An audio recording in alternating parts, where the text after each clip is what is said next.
আসসালামু আলাইকুম সবাইকে। এটা আমার গ্রামের বাড়ি।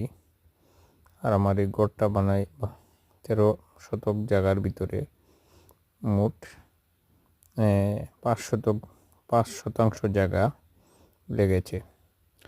আমার ঘর ড্রয়িং হলো 2180 স্কোয়ার ফিট, কিন্তু কার্নিশ সব মিলে আমার ইঞ্জিনিয়ার সাহেব বলেছেন 2500 স্কোয়ার ফিট যাবে।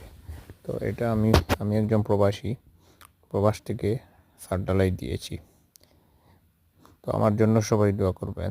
আমি সবার জন্য প্রত্যেক প্রবাসীর জন্য দোয়া করি, আল্লাহর জন্য আমার মতো প্রত্যেক প্রবাসী ভাই বোনের মনের আশা পূরণ করেন।